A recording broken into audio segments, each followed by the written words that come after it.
Episode 59 of the Habs Culture Podcast. My name is Justin Schwartz, and I'm alongside Liam Baum once again. But this time we're doing something a little special. And you know what? We've had a couple guests before. We've had some pretty great guests on the show. But this is a full 180 because we're really getting the ultimate fan experience here. And we have our friends over at Habs Fan TV, Alex and Ced. Thanks a lot, guys, for joining us. How are you guys doing? Great. Fantastic. Good stuff. Better than ever. There you go. That's what I like to hear.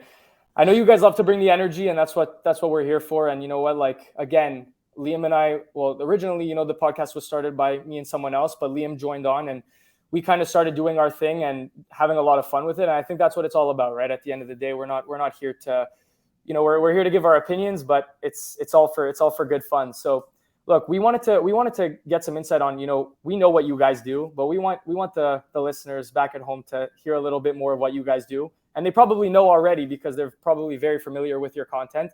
But you know what, we're gonna dive a little bit deeper into, some cool stories, some things that you guys have done. And maybe let's get started with where you guys started, how you guys met, how we got to this point. Well, I'll take it from here because I'm actually the one who founded Habs Fan TV. I honestly took a break from hockey. Like since the PK Subban trade, I had taken a huge break from hockey since like 2017 to 2021 to the point that when the Habs were in that playoff run, like I was like, who's Dano? Who is Paul Byron? I'm like, I don't remember these dudes. So I caught up a lot. It kind of reinvigorated my love for hockey and everything. And seeing all the fans outside the Bell Center after those Stanley Cup run games, I just told myself that like this was a dream I'd had a long time ago to do. And I think that I was like, it's now or never because like this year, like because they made it to the Stanley Cup final, like, they'll probably make it to the Stanley Cup final again next year, like obviously. And that's clearly not what happened. But it at least laid the groundwork for what Habs Fan TV became once Ced came along and said, listen, very, very simple. We met each other at the draft. I had interviewed him and Ced, obviously, like he's someone who already knows, like he's someone that's been into hockey. Like I've never seen a kid crazier about hockey than this kid. And obviously, like, he knew where all the players were at. He's like, oh, I think these players are at this hotel. Like, he was getting his stuff signed. So he's like, give me your number. Like, I'll let you know where they're at and maybe you can get an interview with them. And at the time, like, it wasn't something I had in mind. I was like, okay, sure. And then, every week he'd call me. It'd be the summer, like I'd be in Greece. I'd be like, Ced, I'm in Greece, but thank you for letting me know. But eventually, like the season started and I was like, you know what, I could probably use an extra hand. And that's when Ced got on camera. And ever since, well, he hasn't wanted to get away from the camera. That's fair enough. There you go. Yeah, that's awesome. You know what? I honestly had no idea how it came to be, but that's great. And you know what? I think that's how this industry works, and that's how you gotta how you make your mark on this industry. But Ced, a little bit more about you. I know you guys met through doing that, and you love being on the camera, love doing your thing. The thing that's made you guys the staple in the Habs community, building that awesome Habs, that large Habs community, is just, standing outside the Bell Center, interviewing awesome people. And look, we'll go into more detail on the who's and what's later, but what do you guys love the most about, really talking and really engaging with Habs fans and being upfront and being kind of that propeller for Habs fans in such a large community? I mean, for me, like when we're interviewing a fan, you don't know what he's going to say. You don't know what's going to happen. Like most of the time, they say the best, the funniest, the craziest story ever. And that's what we put on the page. And you see like Danik, we had no clue like that guy was going to become like Danik. He's him. Yeah. But like, honestly, the fun part is just talking to the fans and see what they liked about the game and like, why they love the Habs so much. And I was gonna add too, because look, you guys have been doing it for the past 2 years, and look, you were doing it during when the Habs went to the Stanley Cup final, but the last 2 years have been absolutely atrocious. And what is, I guess this is going to be my last question for you guys until I throw it on to Liam. But what has been the thing that, has really driven you guys to keep going despite the Habs being so poor and not actually performing in this case? I'd say that, well, first of all, the only way is up, so that also helps. And I've also kind of taken this opportunity where it's probably very easy to be quite negative about the team, and probably made it into something positive. Like, you had a crowd of 200 people waiting after the Habs get blown out like 5-0, 6-0. That happened pretty often during the season, waiting to see Danik because Kirby Dach scored the one goal. Even though we got blown out by 4 or 5 goals.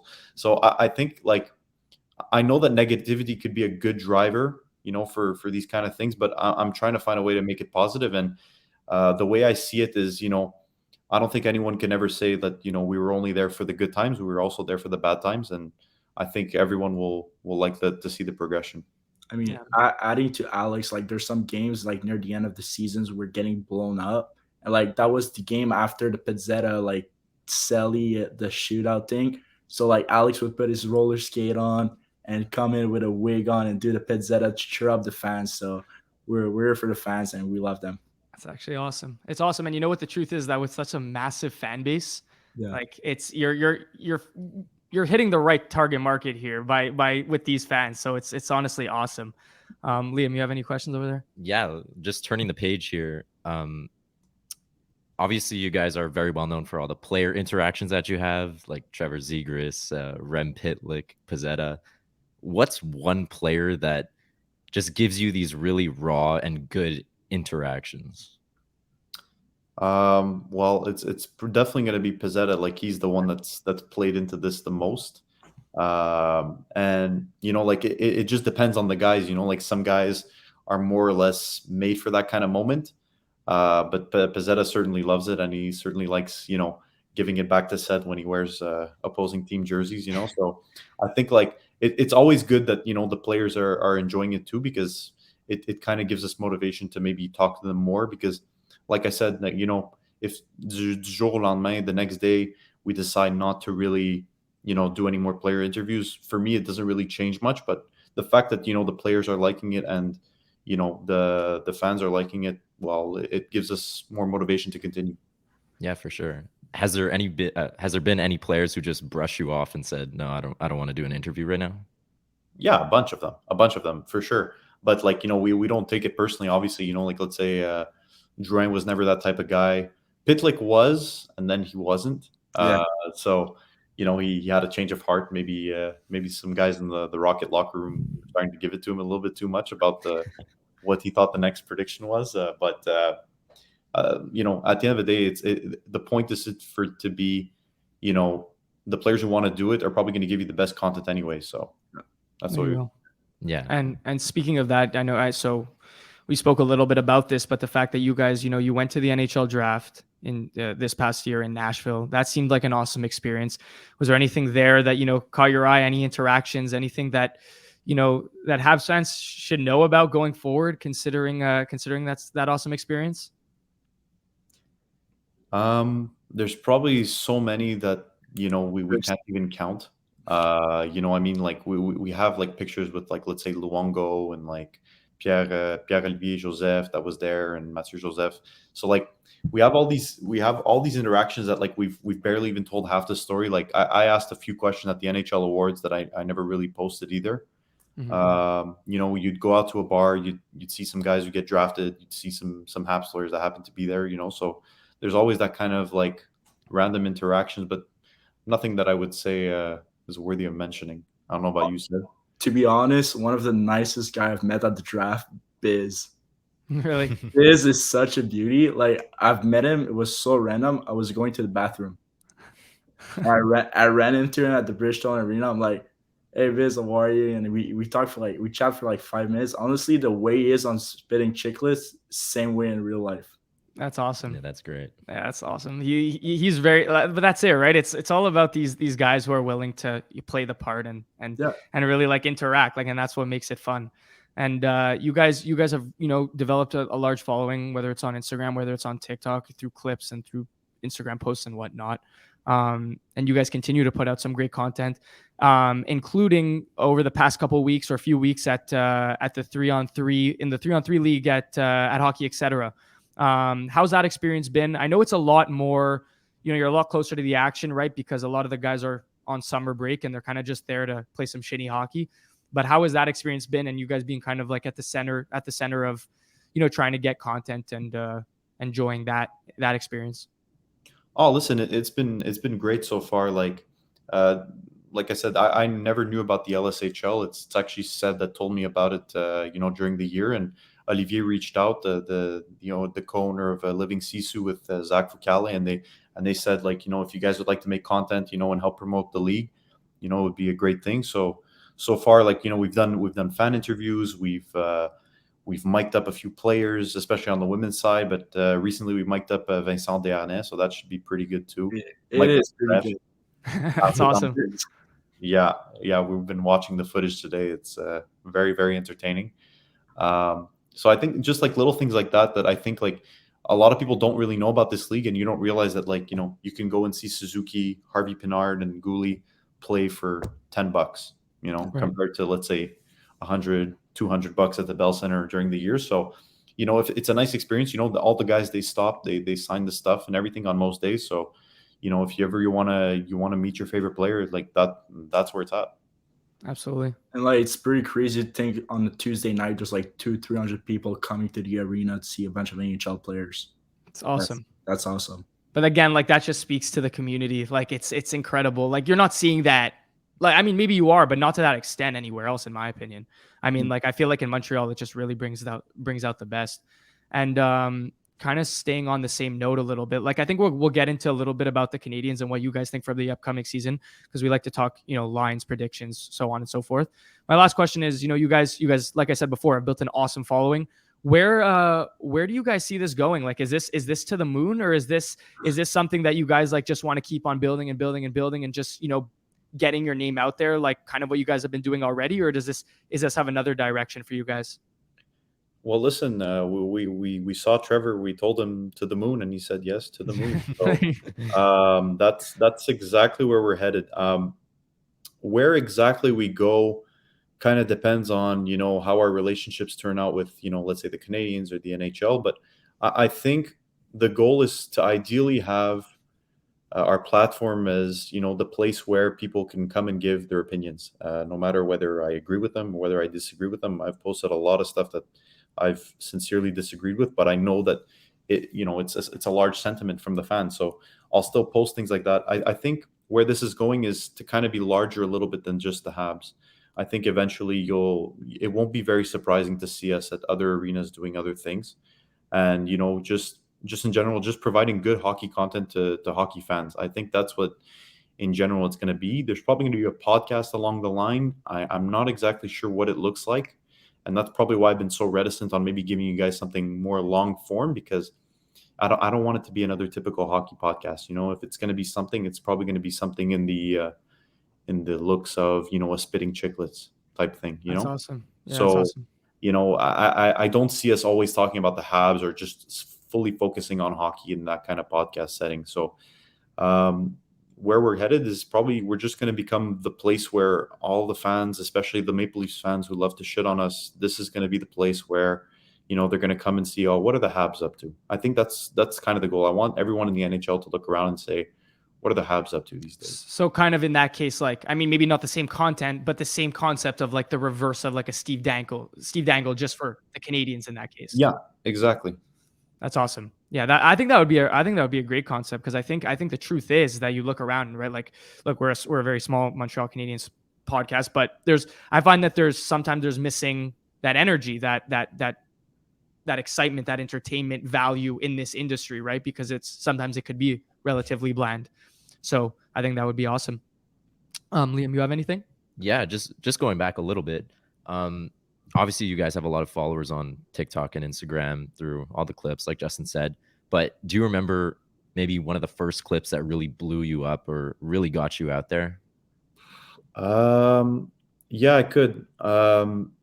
It's on TikTok, actually. This was actually in the year that Ced was not there. It was about a guy. Conspiracy theory. Yeah, a guy was basically saying that since Gary Bettman had been there, well, no Canadian team has won a Stanley Cup, and it's been 30 years. So that clip, I think like it hit like 1 million views on TikTok at that point and gained us like maybe like 8,000 followers. So that was like our first big hit. And then I would say like once Ced came around, The Carey Price one. the Carey Price one, yeah, that was a pretty big marker. Like at that point, like Carey Price does interviews with like literally nobody, like literally everyone, and every journalist in Montreal would pay to even have like 15 seconds with this guy.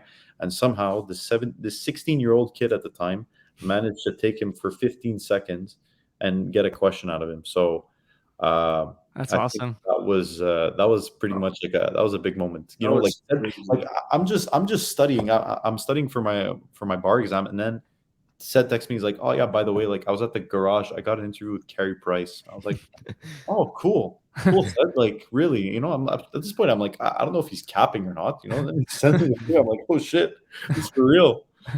That's amazing. That's amazing. All the players love you, Ced. That morning, I told Alex the day before, you know what? Tomorrow morning, I'm going to scout the garage with one of my friend Elliot, one of our camp guys. He's like, you know what? You go. You know, I'm going to study. I went there at like 8 a.m., like talked to a bunch of players. We got interviews with honestly, with like 7 of them because they didn't know who we were at the time. So like on that day, we got Caulfield too. Like the one I asked how many goals tonight, he's like, hopefully enough or something like that. Right, yeah. And then like around like 9 a.m., like all the players were in. So my friend and I went to McDonald's because it was absolutely freezing outside. So at 10, we came back and we just see a big pickup truck like going out the Bell Center. And we're like, who's that guy? So we ran from like De La Montagne all the way to the garage to see Carey Price. And then we pulled up the phone and you know what? The rest is history. The rest is history. You love to see it. That's crazy though. You know, like you're right. I've never heard an interview unless it was like a press conference from Carey Price. No, it was so nice about it. And like we asked him like you've been in Montreal for like 15 years. What does the city means to you? Like it's just the question like on the spot, like what else do you want to ask the guy? Like are you gonna come back? Are you gonna come back to play in Montreal? Like we know he's not gonna come back. It's just like a fun question that fans want to know. And honestly, I had chills asking that question to him. That's awesome. It's amazing. So, And wow. And more on that, like you guys. So speaking of kind of like the outside, vibe. I mean, we talked a little bit about Danik before, and I'm sure there's other fans that you guys have interacted with that have maybe not brought the same energy, but have brought some sort of energy for sure. I mean, look, I know a little bit of what Danik's about, and I'm sure you guys obviously know what he's about. What's his deal? Like, what kind of guy is he? Like, he's so passionate. Like, what does he do that really brings out the best of Montreal Canadiens fans? Well, you know what? Danik's a family man. He got that dad power in him to like bring everybody in. I don't know what to say, but like Alex is laughing out. What are you saying? Go on. No, but Danik, he just like brings people together, and that's like the fun part about him. Like he doesn't care. Know what? Everybody's here to for the game. Everybody's here to have a good time, and he loves it. Listen, like honestly, one thing that people don't know about Danik is he's actually a genuinely great dude. Yeah. Like super cool dude to just go chill with. Like we're gonna go, me and him, we're just gonna go watch the CF Montreal together. Yes. So, I think like a lot of people like, it's easy to see the videos and they're like, okay, like is he like that like all the time, like for real? And like I can confirm to you that he is not. Like for him, like it's been a great joy for him to just like put on a show for everyone, and it's kind of given him a different life. It's kind of given him a different life than what he was used to. So I know he definitely does not want to stop. That's awesome. Did you guys just meet him in front of the Bell Center? Did you know him beforehand? Yeah, right. I met him. I met him after a game against Pittsburgh. I don't know if you guys remember, very early in the season where we beat them in overtime, Kirby Doc winner. Mm-hmm. And I met him there, and he started this whole thing, and he had this voice, and I was like, this is a guy we need to have back on for some reason. I know And I'm like, do you come to every game? He's like, yeah, I have like season tickets like since this year. So I'm like, okay, well, like come out after every game. I'm sure people would like to hear from you. And I think something that people don't give him enough credit for is like he actually knows his hockey. Like he knows his hockey. Like he watches hockey. Like his life is hockey. Like he got like a lots of hockey cards in his home. Really? Like he's a big card guy. He got like a kind of company of cards. He's a big hockey fan. Wow. That's the thing, right? It's like you would never know. And like that's what's awesome about what you guys do and bring out of people. And Denik, like I'm trying to think here. Like, well, how many Kirby Doc dances are we gonna see next season? Because honestly, like you know what? I'm not gonna give my answer, and I don't want you guys to give your answer either, because we're gonna throw that in at the end for our over under. We're gonna make a little bit of fun out of it. But yeah, I think it's awesome, and I think that guy's a great dude, and it's honestly like I actually die of laughter every single time I see him in one of your videos. I can't. Like even me too. I'm like, okay, maybe people are gonna eventually get tired of Kirby or. I don't think so. I don't think so.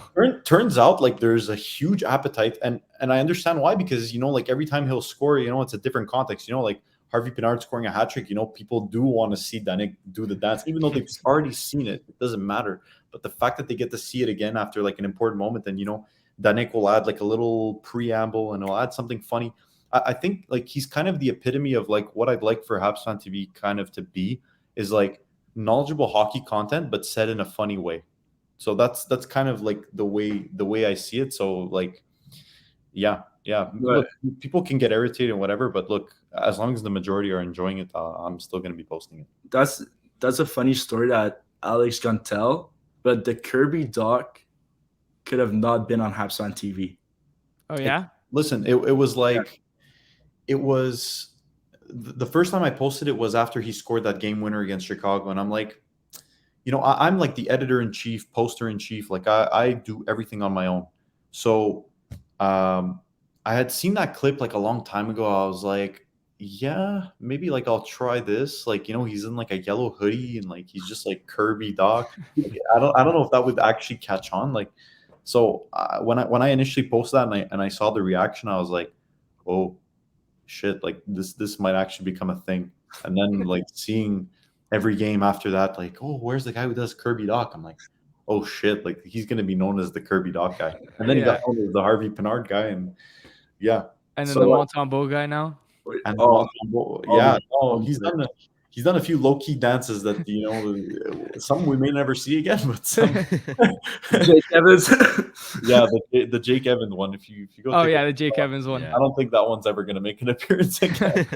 But like we've talked about like it's just it's amazing. Like you can't even predict it. So that's it. Fun. Even when he's not there, people are doing the dances. It's great. Yeah. Big time. There needs to be like a replacement every game. They're like, oh, where's that Nick? He's not here. Okay, well, you know what? I'm doing the Rafael Harvey. He's not here. I'm like, okay, go ahead. Like, go ahead.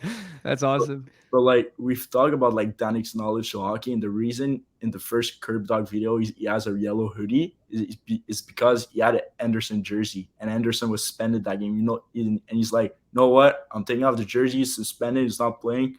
I'm just wearing my yellow hoodie tonight. He's diehard. Yeah, but like, everything is thought out in his head, like in a way that I'll never understand. But like the dances, like the way they came up is that we ask him like, oh, what would you do to like Nick Suzuki tonight? What would you do to Curb Dog tonight? Or like that's how the dances started. Oh, that's amazing. I didn't know that. Yeah, that's so funny. And and like I was gonna ask you guys too, because like I said before, you guys built such like a large community now in Montreal. Like, are you guys getting people coming up to you on a daily basis? If you're out in public, like anywhere, is it just automatic at this point? Yes.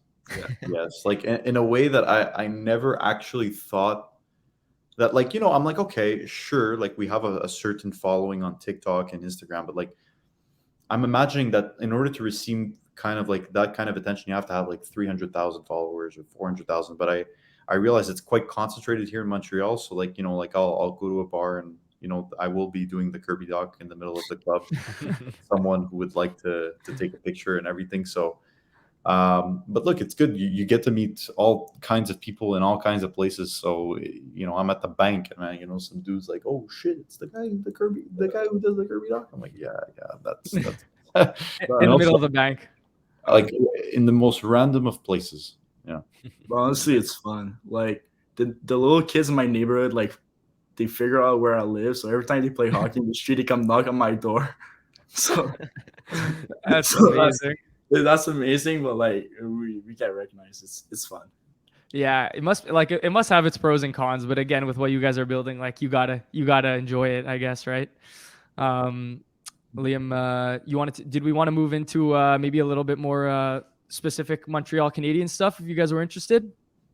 Yeah, sure. Let's do it. No, let's do it. Look, Montreal is going into, let's say, I want to say like 2.5, maybe 3 of their rebuild now, because the beginning of right after they won the cup was not the idea. Rebuilding was not the idea, but now they're probably going into year 2.5, 3 of the rebuild.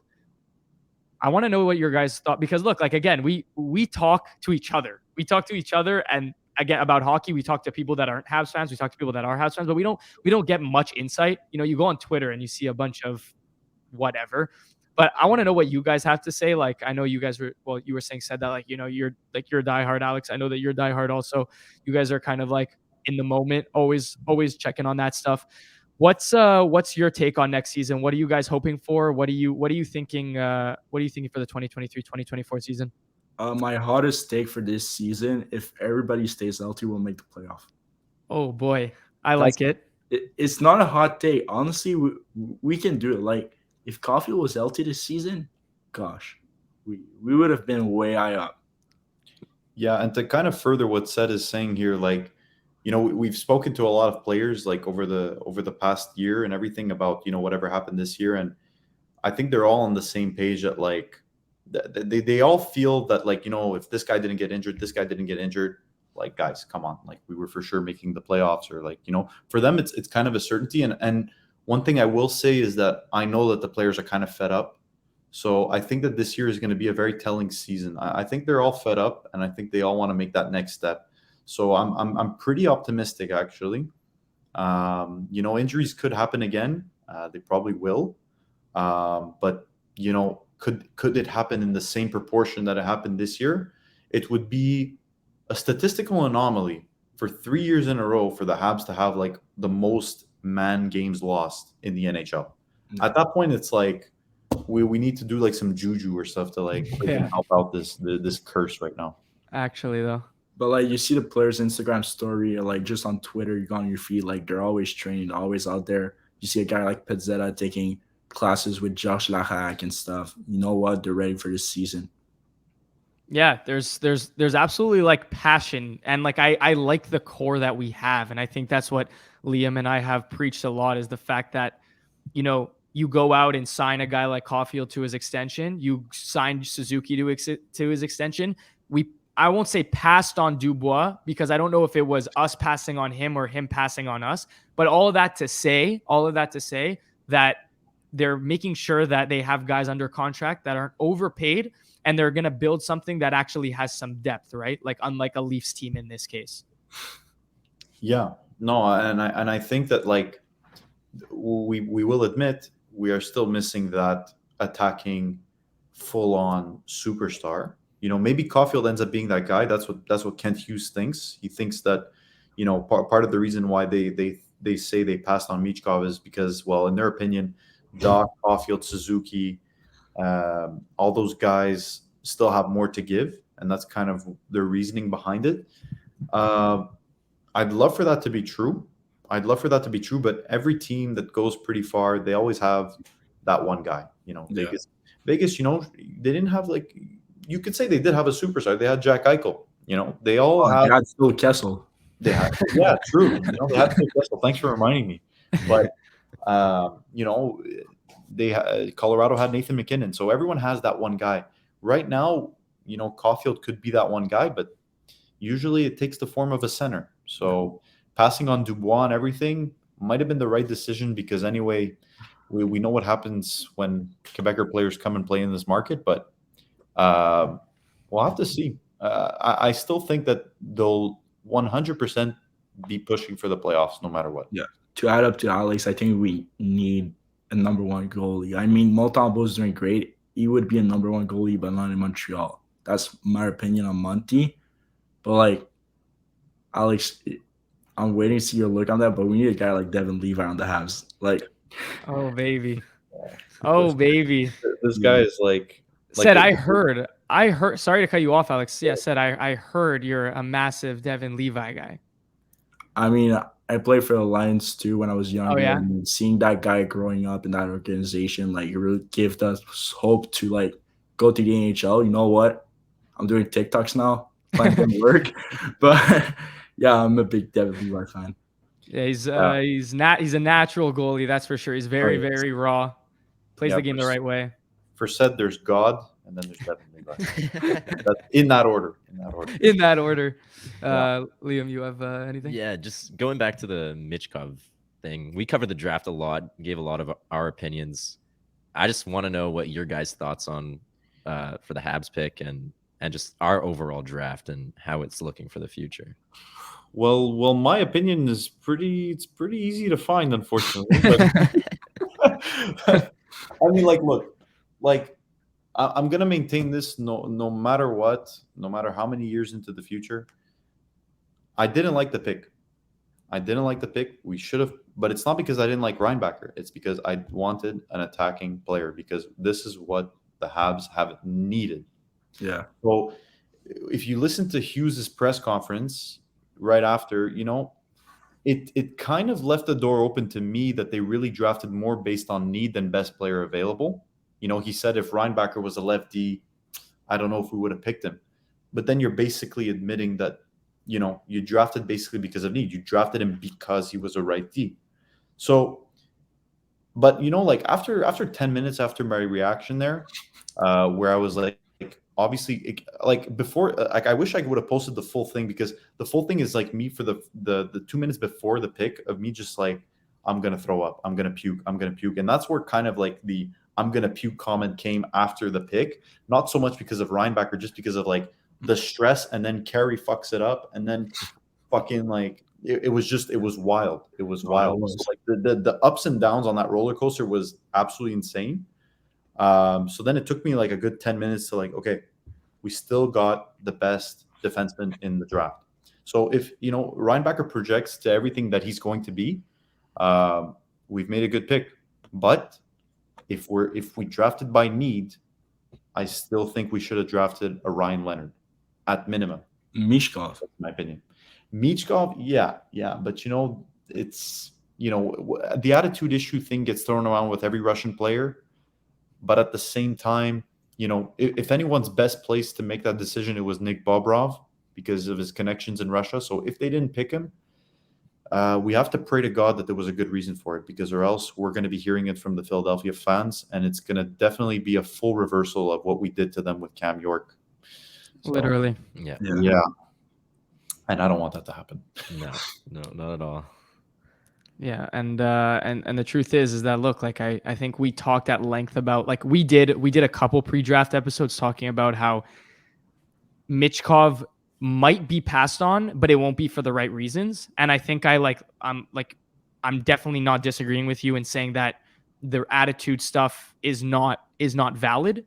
It's just it wasn't we didn't want Reinbacher, it's we wanted Michkov or wanted Leonard, right? So it's at that point, I already knew, because we had run into Elliot Friedman on a Monday night after at an awards after party, and he was basically telling us like, guys, by the way, just don't be surprised that they don't pick on Michkov, because it ain't gonna happen. So I already I already knew, kind of, but like then the next few days there's like this Michkov is meeting with the Canadiens, and sounds like steam is picking up with Michkov, so then you get kind of like, you get kind of carried away with it, and then I meet Michkov, and he tells me my dream is to play in the NHL. So when they pass on him, there's everything that I'm there, and I'm like, I don't understand. Like I just don't understand, right? Honestly, in Nashville, like right after the draft day one, Alex was so dead at the Airbnb. Like, he didn't talk to anyone. Was just sitting there in the corner, like, was thinking about his life and everything. But like, I was stunned. I was yeah, he so was stunned by what had just transpired. Like there was this huge thing building up, and then it went like I don't know. It was very interesting to know. But yeah, I mean, let's also mention the draft picks that happened on day 2. It wasn't that impressive. 3 goalies, overagers. I think it was short of impressive, to be completely honest with you. And Liam, I want you to, because Liam's kind of knows a little bit more than I do, but I mean, it's just and no hate to Florian Jacki whatsoever. I Are saw you him. scared of Harbor? Sorry. Are you scared of Harbor? That's why you're saying that? Yeah, seriously, I'm backing down because if he's, I don't want to get beat up. But I mean, I like after his season in the OHL and then looking at him as a 20-year-old and kind of what his play style projects to be, it's like he could have gone in the 7th round or potentially even undrafted, right? Like if we're talking realistically here. Yeah. So, No, I get your point, and they definitely that draft definitely confirmed to me that they're very insistent on this culture thing, and look, they'll be judged by it by the end of it. So every pick that they've made so far has been on culture. The first year, I think all the picks seem to kind of make sense. This one, we'll see. I don't know. It was a very interesting. Like whenever a team drafts 3 goalies in a single draft, when you already have like semi-decent goalies, pretty interesting. Interesting. Like I said, we needed attacking players. Yeah. So when I also see 3 goalies go in like the 3rd, 4th round, I'm exhausted. I'm like, okay, sure, we got Newhook, but like, was that Nathan McKinnon? No, but that's kind of how I feel about the draft. I have mixed feelings, but like I said. And I said this after the Reinbacher pick eventually, once I calmed down my nerves, I'm like, at the end of the day, we don't know. We'll have to see. It's a wait and see type of situation. Yeah. All right. Should we get into the over under? Yeah. Well, so we thought we'd hit because we want to get an overall picture of what you guys are thinking for this season. So Liam's gonna throw some over under challenges at you guys. And again, I think at the end, Liam, we have to include a Danik Kirby Doc dances over under. But let it fly, and we'll see what you guys think. Yeah, so we'll do it quickly. So start it off. You guys can both answer. Slavkovsky over under 40 points. Over. All right, like that. Suzuki over under 75 points. Under. Over. Ooh, a little bit of Habs Fan TV contradiction there. All right, Caulfield. I'm an over guy. All right, Caulfield over under 40 goals. Over. Under. All right, next Habs over under 38 wins. Over. All right, Montembeault over under 25 wins. Over. Hand in hand. All right. Next, are the Habs making the playoffs or not? Yeah. Yes. All right. Is that yeses all around? Are we too optimistic? No, this is happening. Like I can confirm. Elliot Frieden didn't tell me this, but I can confirm the Montreal Canadiens are going to make the playoffs, ladies and gentlemen. Is that per source? Yeah, per source. The source is called Trust Me. You heard it here first. There you go. And hold on, Liam, you forgot the one. No, I have a couple more. Oh, okay, fine. Sorry, my fault. fault. Let's go to the decor. Caden Gooley over under 35 points. Over. All right. Mike Matheson over under 45 points. Over. Okay. Arbor Jacki over under 15 fights. Under. All right. And Justin. And lastly, Danik over under 70. No.